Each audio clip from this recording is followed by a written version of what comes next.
girl, she went to college and she didn't contact her parents for such a long time. And then she felt really bad about not contacting her parents, so she decided to write a letter to her parents to kind of explain the reason why she's not been in touch with her parents for such a long time. And this is what she wrote. Dear Mum and Dad, since I left for college, I've been remiss in writing, and I'm sorry for my thoughtlessness in not having written before. I will bring you up to date, but before I do, can you please sit down? It's very important that you sit down before you read on. I'm getting along pretty well now. The skull fracture and the concussion that I got when I jumped out of my dormitory window when it caught on fire shortly after my arrival. It has pretty well healed. I only get those sick headaches a couple of times a day. Fortunately, an attendant at the gas station witnessed the fire in my dormitory and the jump. He ran over, took me to hospital, and continued to visit me there. When I got out of the hospital, I had nowhere to live because of the burnt out conditions of my room, so he was kind enough to invite me to share his basement bedroom apartment with him.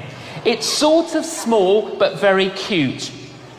He is a very fine boy, and we have fallen deeply in love. And we are planning to get married.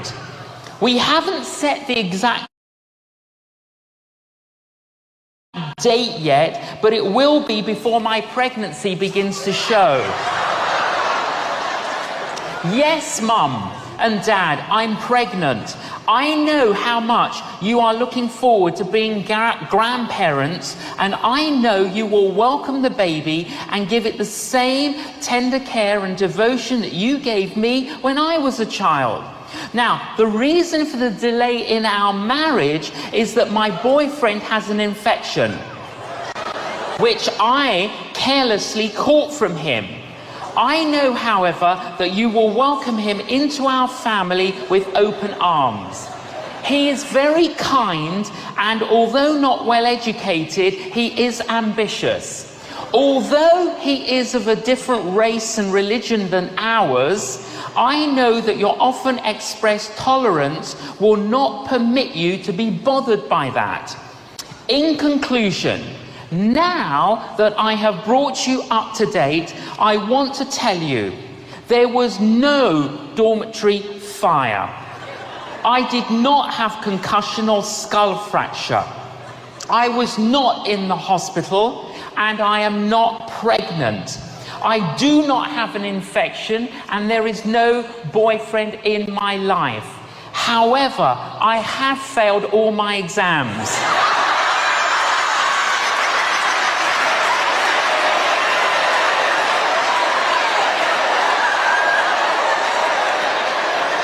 I have failed all my exams, and I wanted you to see these results in their proper perspective.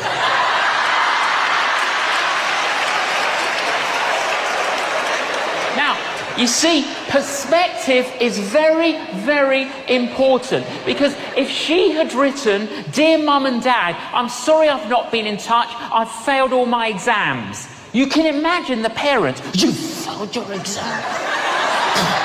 What do you mean you failed your exams?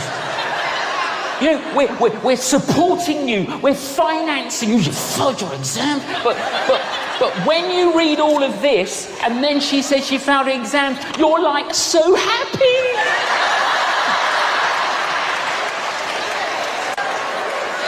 She only failed her exams. Perspective is very, very important.